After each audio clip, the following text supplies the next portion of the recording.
Hello, hello, hello, hello. My people. I listen to a woman on social media, and she always starts her talk by saying, my people, and I love that. Welcome to Empowerment Moment with yours truly, Dr. G. I am such, I'm so excited, and I'm incredibly blessed to be able to come alongside all my families and individuals that we support. So April is Autism Awareness Month, and some will say Acceptance Month. I also call it Intervention Month. It's a privilege to be able to stand with all my families, all my heroes, all my sheroes, all our individuals who push hard in each and every day to just get the basics. And so my prayer is with you that God will continue to strengthen you, encourage you, empower you, and he'll give you his peace. So on this time, as we are gearing towards the end of the month, I just wanted to just continue to just say thank you to all our supporters, our donors, our partners, every single person who has prayed for us, who has been there. I know personally I've been incredibly encouraged by all my friends and family who have been there, who cheers us on each and every day. So thank you. Thank you, thank you, thank you for standing in the gap for us. Thank you for standing with us. Thank you for cheering us on. I just want to say thank you. So it's our empowerment moment, and I come here as a woman of faith who believe in Jesus, and I believe that with all my heart. And that's the reason why I'm able to keep standing. And every time I spend some time to just pray and meditate on the things that God is showing me, I also want that so badly for others. This past Sunday, we had our Ask the Expert, and I was just talking to my team just now about the topic, and I was just so encouraged by the speaker and what he shared, and in terms of taking the fear out of estate planning, taking the fear out of planning for the future. So, even if you didn't get a chance to watch it, go back and look for it.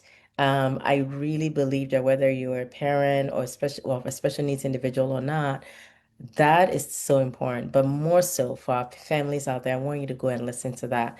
It's a topic that I hadn't done that before. You know, all the years we do different topics, but that particular one was a little newer to me. I knew the content, but I haven't really done it. And so I also learned one or two things from it. So I want to encourage you to go and check it out. But I've been doing a series. I just started last month on it, called The Journey to Becoming the Advocate. Journey to Becoming the Advocate. It's a series that is entitled and to ensure that, as we support as an organization, we support and empower families facing autism and other intellectual disabilities. We really, really, really want them to have their voice. And the topic today is titled Understanding the System. Understanding the system, education, healthcare, and your rights. I'm a strong advocate. I know that God made me only 5'1" yet I walk in a room now and I know that the voice it carries. And I actually sometimes have to remember to tone it down, like because I've gotten into the place of having to constantly advocate for my neck and everybody else that I work with, that I have to remember that not everybody's ready to hold things back from me, but I also have to be mindful that I have to educate people so that they can understand why I need to ask questions. So that is the reason why this series came about. So it's titled Understanding the System, Education, Healthcare, and Your Rights. If you joined us last month, we talked about the foundational piece of it is that we needed to step out of being overwhelmed into the place of ownership and recognizing that we are our children's advocate. So I had an amazing guest with me, the daddy who has joined that journey and really shared her story and shared her journey. This time around, I'm just going to do the topic alone, singular. Doesn't mean that there are not others out there who understand it, but I feel like as a healthcare professional, so I put on my healthcare professional hat on, and also as a parent who has walked the journey, I can speak on this particular topic of understanding the system because I walked it quite a bit. More so than I want to, but I think that it's something to be shared that, and I want to be able to impart that wisdom to others. So we're building on that, right? So advocacy, remember, advocacy is not just about passion. It's not just about the love you have for your loved one. It is also about understanding the system and that your child faces or deals with and navigates it every day. So it's really important that we have a complete understanding the scope to the degree of which that systems are. And, I was talking to someone earlier today, and the systems do change. So it's very important that we stay updated on it and we stay confident about it and we stay knowledgeable about it. Because you know what? It can be confusing, it could be overwhelming, and it could be intimidating, But here's the good news. The good news is that once you begin to understand how it works, you can move differently within them, right? So once you know something or have an appreciation and understanding broadly about it, the anxiety kind of goes away a little bit. Not completely, but at least okay, this is what I need to ask for. This is when I can ask for. You can ask better questions. You recognize that when something doesn't feel right because you're like, I don't know about that. You can advocate with clarity. You know what your rights are and you know how to ask for it. So we're going to break down these things in three key areas: the education system, the healthcare systems, and your rights within both, right? Education, healthcare, and your rights within both. So let's start with education. If you've listened to any of our topics as the expert, I've always have one topic or the other about education. I mean, at least each year there's a topic around it. And if you've listened to these empowerment moments, I'm sure I've talked about it, but you can never learn enough about it, right? So for somebody who may be listening to me new, know that this is where the advocacy shows up the most frequently. Wow. Why? Because our child is going to be in school for so if our individual get diagnosed that they may have developmental delays or they formally need resources and services, guess what? They're probably going to start schooling at the age of 3. This is under the IDEA, education law. So they start 3 and they can go all the way to 21. So almost 19 years, right? 18 to 19 years of schooling. Um, and so there's a need to understand each of the levels when you get through. How do I ensure my child gets the best education, period? So, and the law has been created. So you're going to learn certain terminologies. And so if you're listening or you have a family member that needs support, there's certain terminologies you need to know. One of them is IEP. IEP. I'll break it down in a minute. There's also another terminology called 504 plan. 504 plan.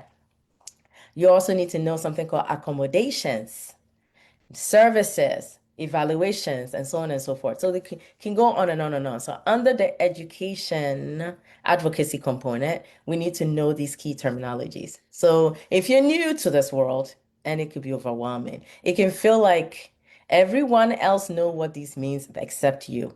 And if you go to a meeting, you meet with them, they will say the CST, child study team. What does that mean? Right? They will talk about IEP. They will talk about a number of different evaluations, and you're just like lost, but you're not alone. But the most crucial out of this piece, if your child gets diagnosed, is the IEP, individualized education program or plan, individualized educational plan. So, and it's a legal binding document. So, what that means is that it's your child's individualized education planning. It basically determines what type of goals are established in it, what type of services are established in it. And by law, they're supposed to have that plan in effect. So I want to just make sure if you're a parent out there, do not take this for granted. You must make it your business to know it and understand what it means. Thank God for AI now. You can even put that document in it and it can break it down for you because it's your legal document. It's like your lease, right? If you have an apartment and you have a lease, guess what? That's what your rights are. Your IEP is your legal document. It is binding. It's legally binding. What goes in there? Very important. So read it cover to cover. Years ago, um, I came across a book that an advocate actually shared with me, and it's called How to Compromise with the School District Without Compromising Your Child. If you're listening to me, get that book. It is a simple book and is years ago. I bought that book, read it cover to cover, and I tell you, I mean, now we have ChatGPT, so some of those things are there. But back then, it had like content on how to write the letter to your district, to your child services, all of that. And it was such a blessing how to compromise with the school district without compromising your child, how to come across collaborative instead of confrontational, all that. And I didn't have to go to law school for it, but at least I knew what to do, how to prepare, how to go there. So if you're listening to me, I don't get any royalties from mentioning that book. I'm just telling you what worked for me. And it was a huge, let me put it this way. By the time I read that book cover to cover, when I needed to go consult an attorney, I love this attorney. Um, that person said to me, Genevieve, you're doing everything that I would do for you. Save your money. I was like, whoa. I just needed to just ask questions. I just needed to write the letters. I just needed to request in writing. I did all those things and it worked like a charm because when you use the legalese, they pay attention. Now, so the IEP, very important. So again, let me say it again, is legally binding. It is designed specifically for children who qualify for special ed under the service for services under federal law. For now, is there. So IEP, make sure. Now, this document outlines your child's current level of performance. So it will say this is where they are in terms of performance. It will list the goals. So you want to make sure the goals are realistic. And if we're not meeting goals, that's the problem. And we can't repeat the same goals every year. If we're not meeting them, then that document is not realistic at all, and they need to do something about it. It also includes services. And I was talking to somebody recent that they didn't realize extended school year is such a thing. It might even be in the document. If it's not, it needs to be there. So it indicates services, which include beyond just what happens in a classroom, including busing, including anything else, the services that they will receive and how it will be measured. That's what that plan is. It's so, so, so important. And that document is supposed to be shared with everybody who's interacting with your child. So as parents, we cannot go to a meeting and they write this document and you don't even understand what it means. No, no, no, no. No, that can't be. So that is the IEP. Now, a 504 plan is different. It basically provides accommodations and it doesn't require you to be diagnosed, actually. If it just may mean your child needs extra time. It might mean that the child may need modified assignments. It might mean that they need classroom supports. It does not typically include specialized instruction, but it is intended for, so that 504 plan may even mean be helpful for taking standardized exams, because for some people, that anxiety kicks in. And so, how would you get that? Talk to your doctor. Very important. So, you don't need a diagnosis necessarily for those resources. So, that's accommodations. So, here's the key distinction: the IEP is a specialized education plus services, right? 504 plan, it's accommodations for access. So, we just want to make sure that you get what your child needs and understand it for that. How else are you going to do it? Do not assume under any circumstances that everybody's going to do the right by you. It's not true. That's not true at all. You don't know what you don't know, and people know you don't know what you don't know. Therefore, they will keep what you're supposed to know from you. I know it sounded jaded, but if you know what you know, they know what you know. Therefore, everybody knows in the room knows what you know, and they'll make sure you get what you know. I know I said it a mouthful. So please take this message I'm saying. Thank you, Aranke. You get it. So she's another parent advocate. Yeah, she's loving on me like that. You don't know what you don't know, but you want to know. So get to know, right? So if you're listening to me today, like, I need to know. So this is where parents don't realize their power. You don't know your superpower is because you haven't read the document. There is a booklet called Parental Rights in Special Education. Oh, I tell parents, they list that document even in the IEP document, but people don't actually pay attention. Read it cover to cover, please. If you know any parent that's crying, oh, they're telling me to come pick up my child from school. What? That is not allowed. That's because you haven't read that book, the booklet, Parental Rights in Special Education. Read it. At least in New Jersey, that's what it's called. So, very important. If you're listening to me and you know a parent, you are a parent, I mentioned a couple of content.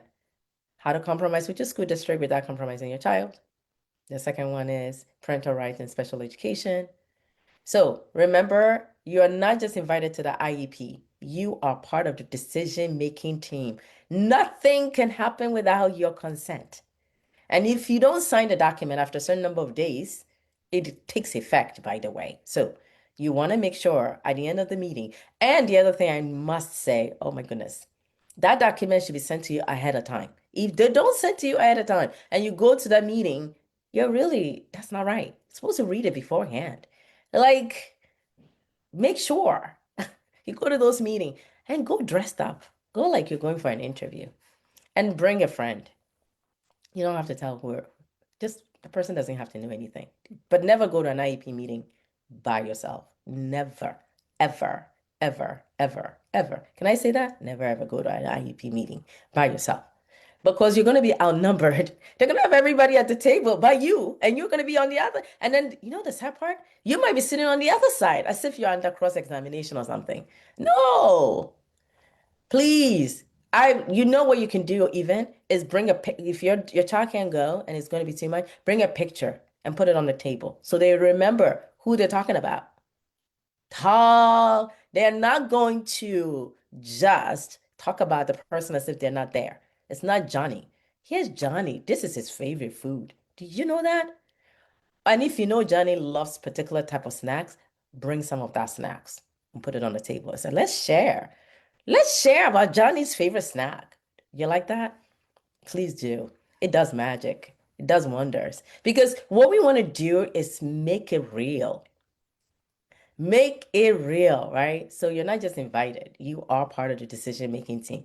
I just say that, and Johnny, if we're just going to use a Johnny, Johnny gets to have a voice in where and how support and services are. If Johnny can tolerate the meeting, please say, I want he or she in that meeting. Absolutely. Or at least have them come and say hi in the beginning and then go back to class if you have to. But because it's so important that we humanize this thing and not make it. So remember, you're there to ask questions. You know what I do? I print it out. And I know these days, IEP meetings, they'll say, let's Zoom. No, go in person. Make it an effort. Go in person. Make everybody get out of their office and come together. Get there. And then what I do is I print it and then I put tabs on it and I highlight. When they see that I have tabs on there, they know this one I read. And I'm like, I have several questions. Don't let me. My IEP meetings used to be more than an hour. There is not going to be 30 minutes. No, thank you. It is my child's whole year planning. I'm going to do it in 20 minutes, 15 minutes, 30 minutes. Oh no, we're going to read through this stuff. So come prepared to ask questions. You can disagree. You can request changes. You can ask for more time to review the document. Did you know you could do that? I need to ask one because they have a time period in which they have to complete that IEP by. They do.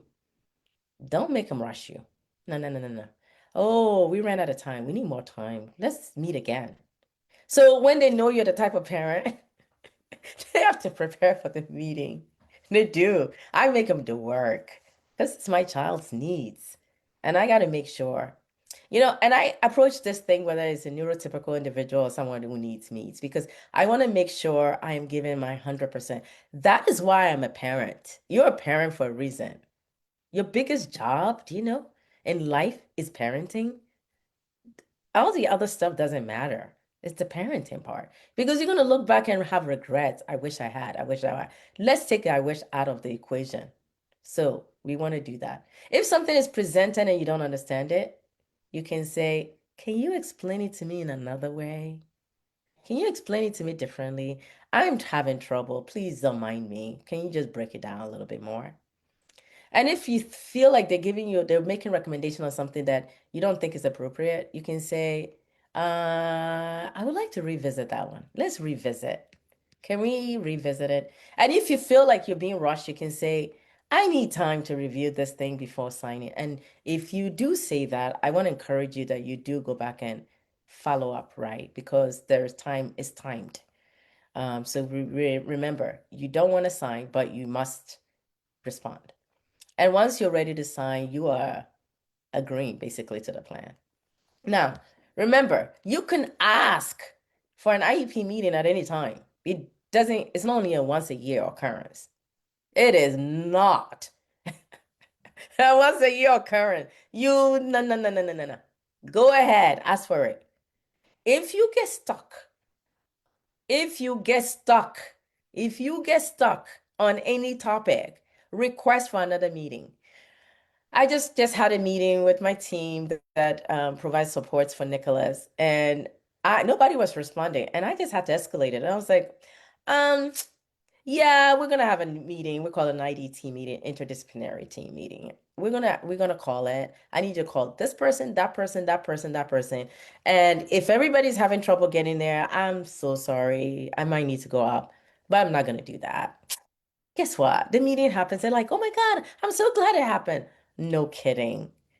I do by email. I only go to email when I really want to push the issue. Otherwise, I text, I call, I want to have a conversation. The moment we're stalemating, I'm like emailing. Then when they are really doing it, I'm like, I'm calling for an IDT. So in your case, it's that I'm calling for an IEP. If it's under supports services, you say I'm calling for an ISP. I in inter-family meeting.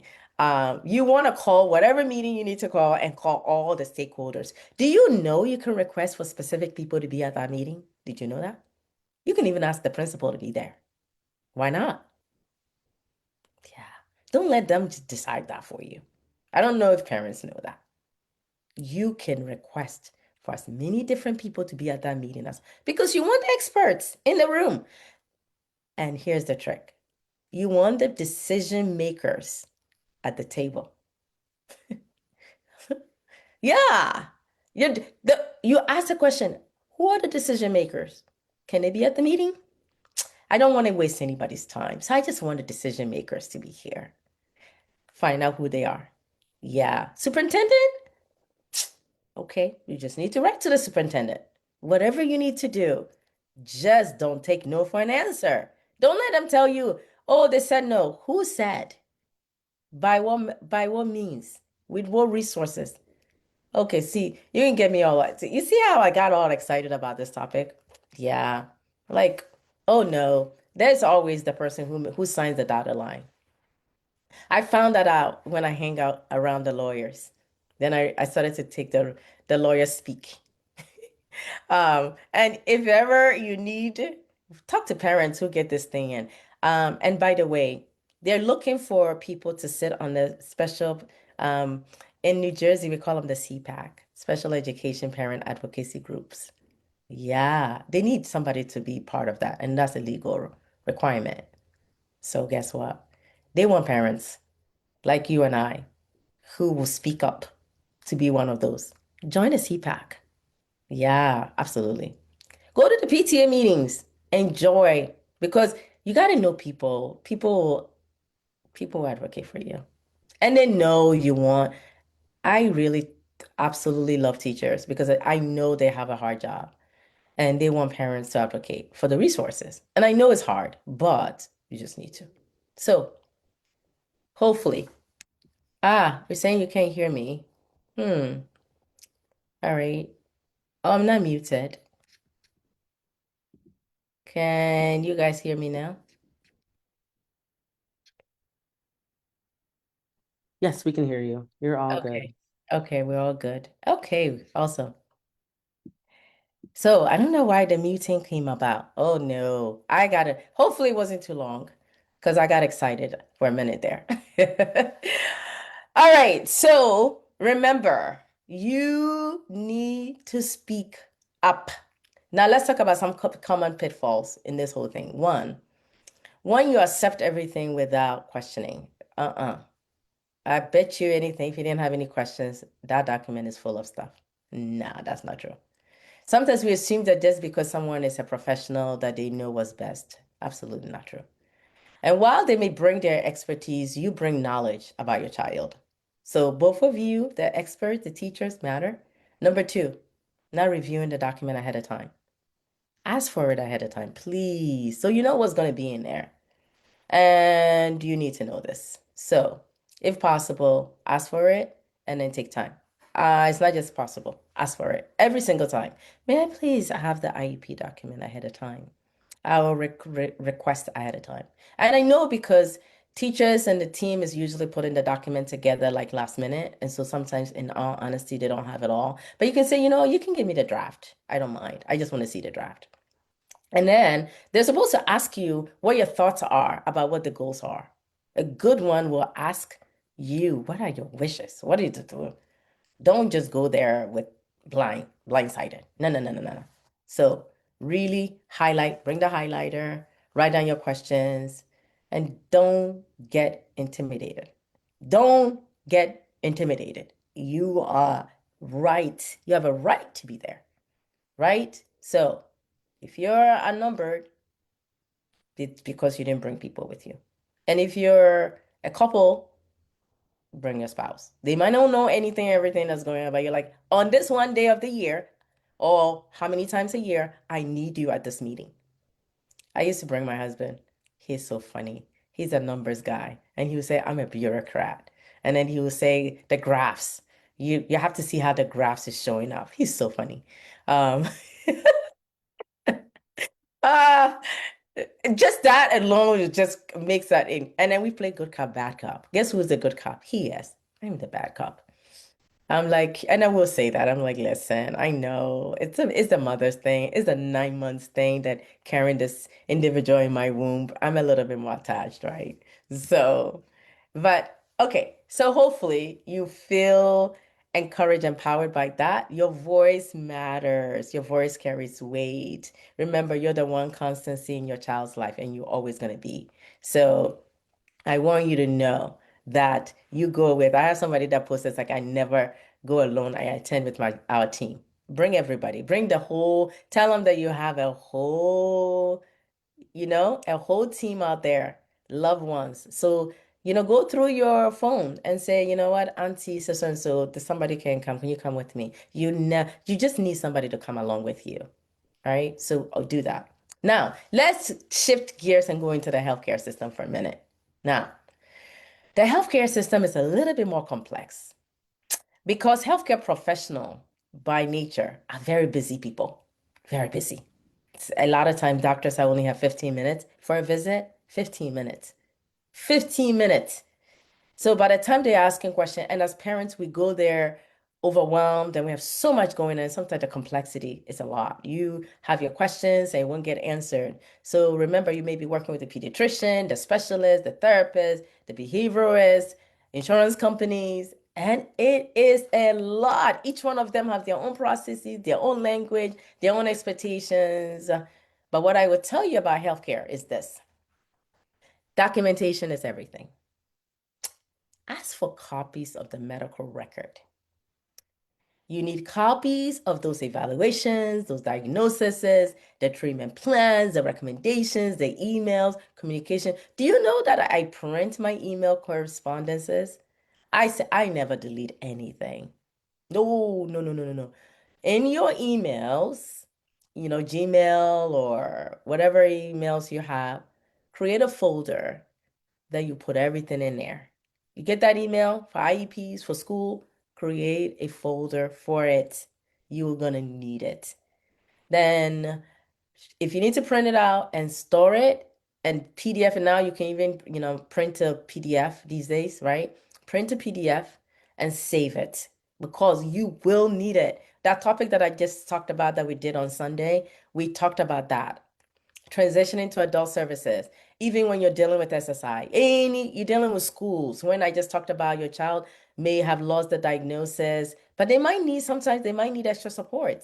All that stuff is going to be necessary. So the key to healthcare is getting access to the medical records, evaluations, diagnoses, the doctors you saw, lab results, all of that. And you bring it from person A to person B, right? The other thing we need to talk about is insurance. Ooh, have you dealt with those insurance companies? They're going to do denials. It will happen. They don't want to pay. If they can hold on to the paying the bill, they will hold on to it. Sometimes they will just do that just for kicks. So when they do it, it may feel very discouraging, but denial is not the final answer. You're like, mm-mm. So if you have benefits, I suggest you know that you can get a case coordinator person in your insurance benefit. Did you know that? Yeah, you can get one. They do. They have them. So you go, you call them and say, my child have special healthcare needs. I need case coordination. Some call it care coordination. You need it.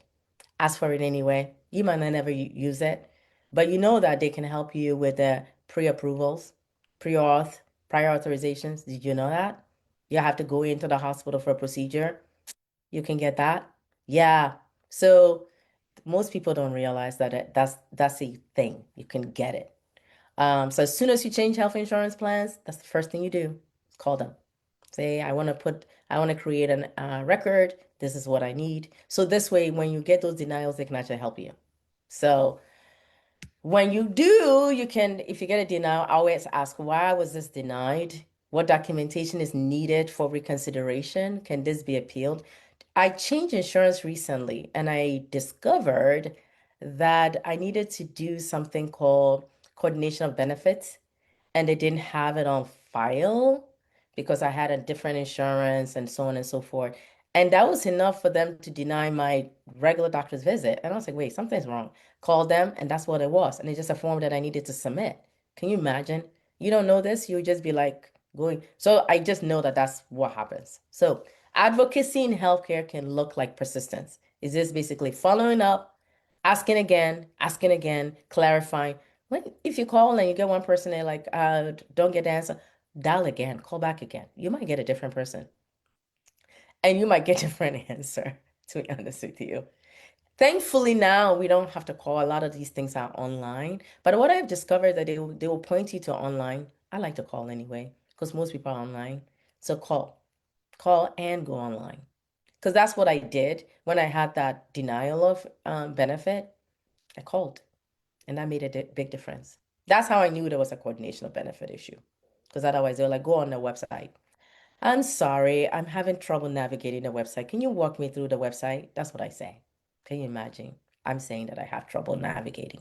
No, I just want them to give me a shortcut. That's what you do. So it's very, very important. Your rights in both education and healthcare, you have rights as parents. So I'm going to tell you this. Ask questions. So if you're a parent out there, you need a social worker ask for that support. Supports is part of what you get. The social worker is there for you at the school too. Get one for healthcare. Receive explanations for everything. Access your records, participate in decisions, and disagree with recommendations. You can disagree. You're like, I'm not sure about that. I want to kind of think about that. I want to pray about it. I want to really reflect on it before I make the final decision. And then if you have friends who are in healthcare, ask them questions. Please do. Even though I know AI tools are there, I want to be very careful about AI. It can actually mislead you. So make sure you talk to a professional as well too of what you read.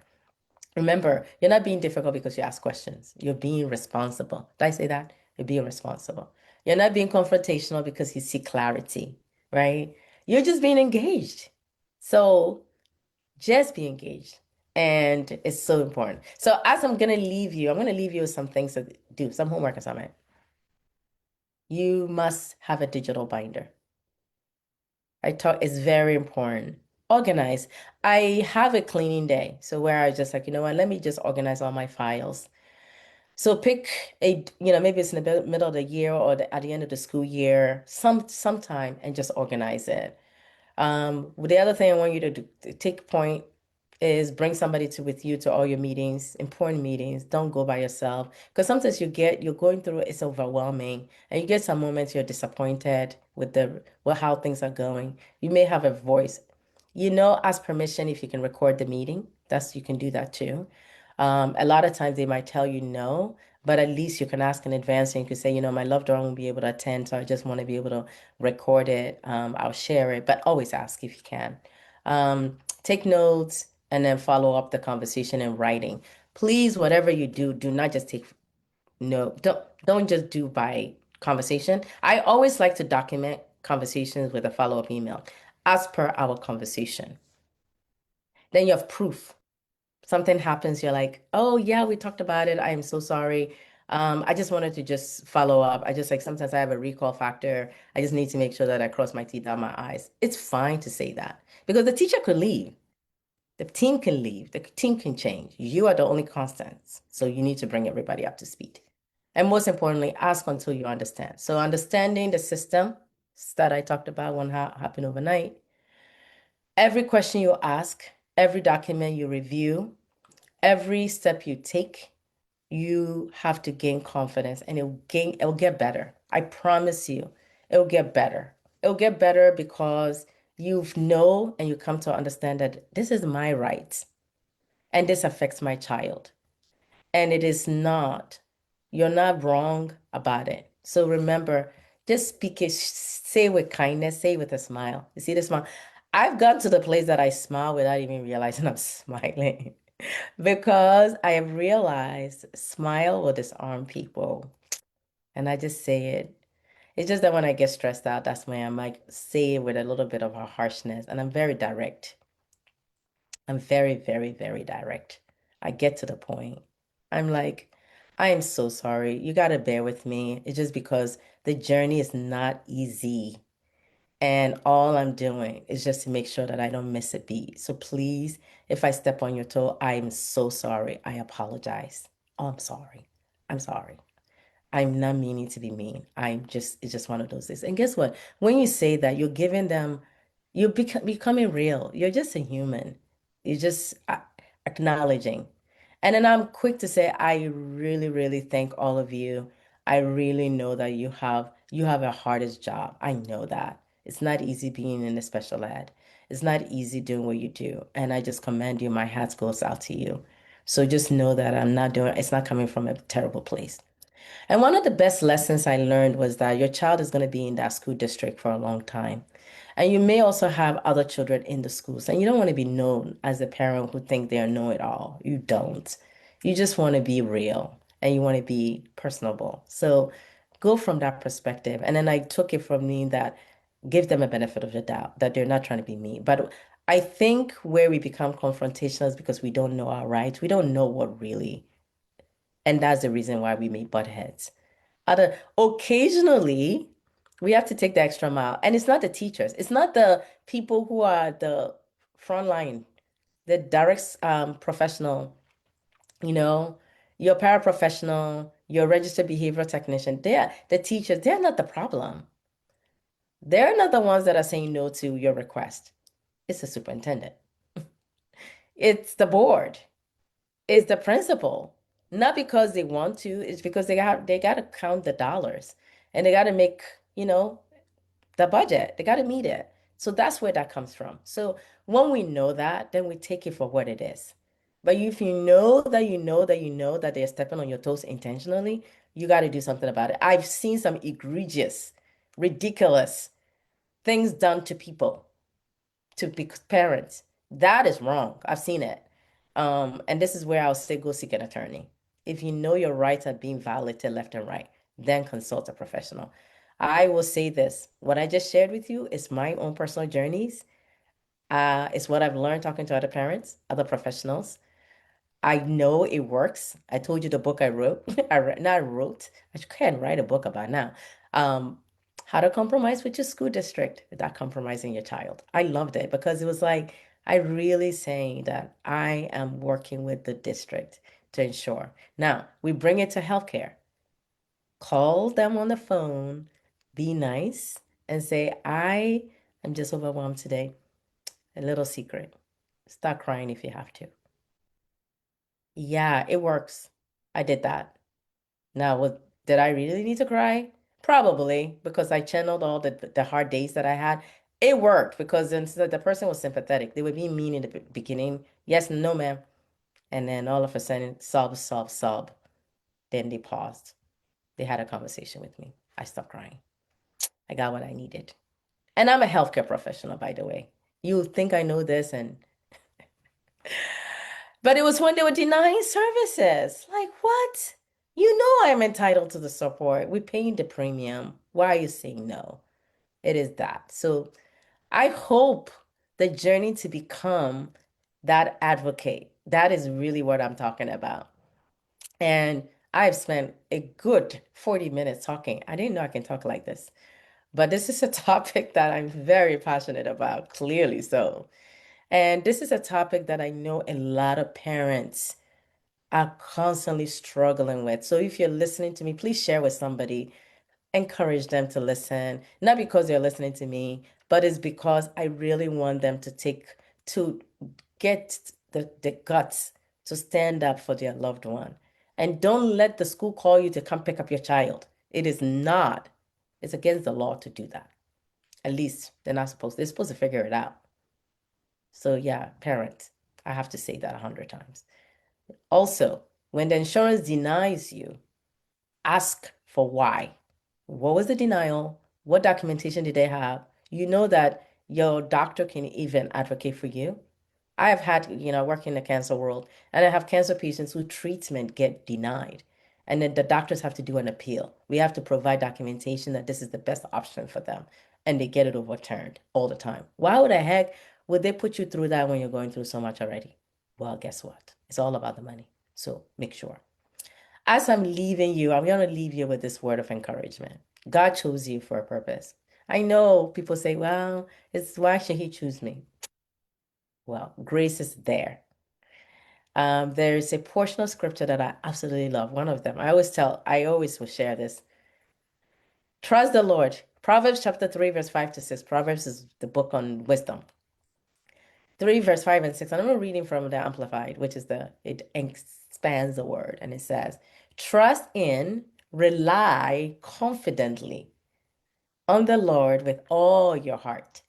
Do not rely on your own insight or understanding.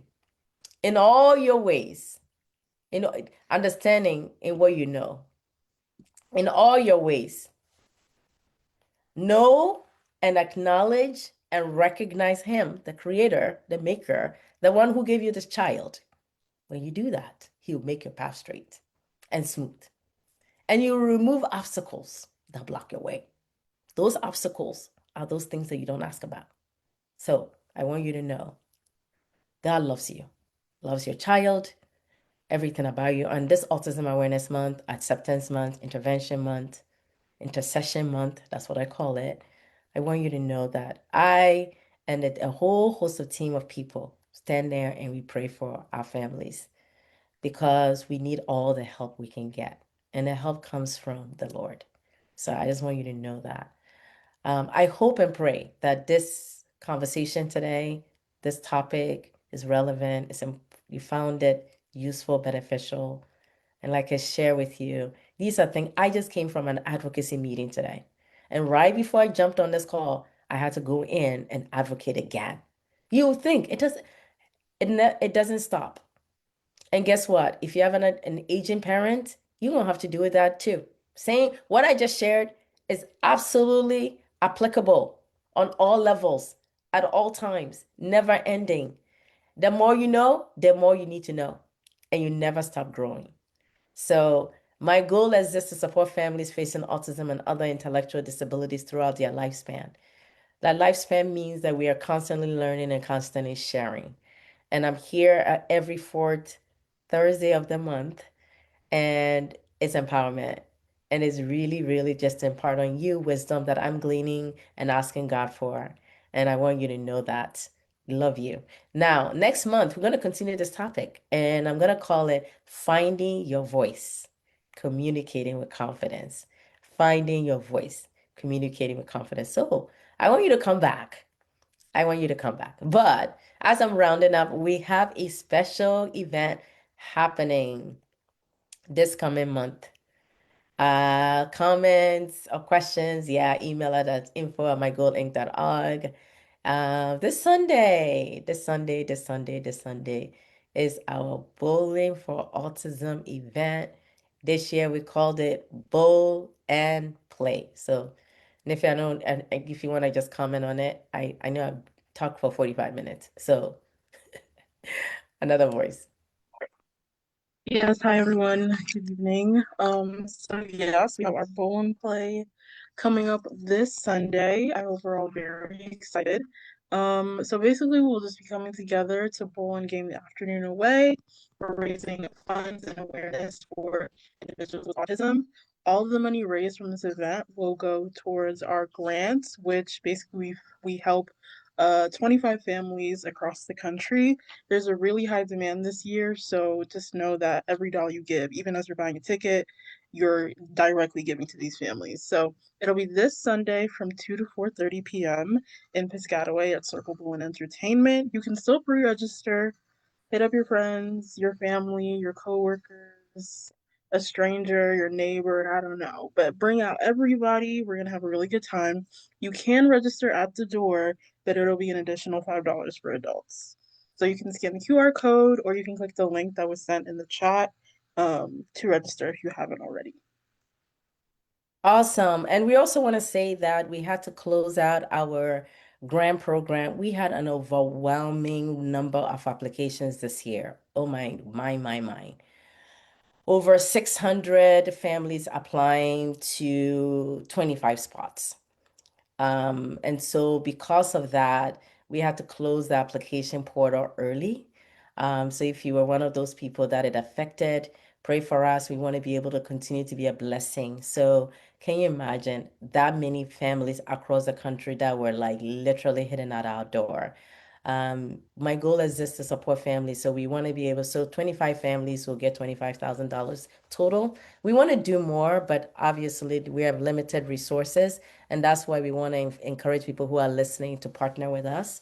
The grants is one of the things that we do, but we also have activities for families in New Jersey. And that's where these monetary grants goes. So, to whom much is given, much is expected. If you're listening to us and you're like, I love the work we do, or you want to make us your charity of choice, we love that. If your company does company match, we'd love for you to be a part of that. So you can donate to mygoalinc.org, mygoalinc.org/donate.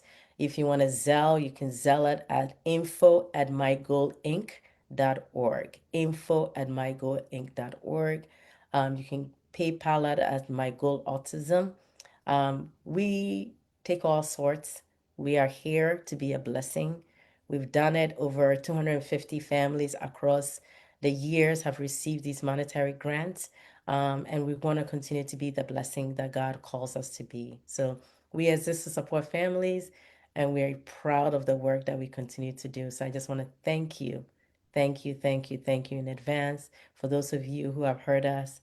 We want to come partner with us. If you're willing to sponsor a grant, we'll love that. It's tax deductible under the extent of the law. So we want you to, so remember, we're a 501(c)(3) organization. And for 18 years, we've come alongside families. And we want to continue to be that blessing. So thank you for tuning in. Be the advocate, be the voice, continue. We love you, and come back next month for our continuation of this series. God bless you and have a great night. Thank you for joining. Bye bye.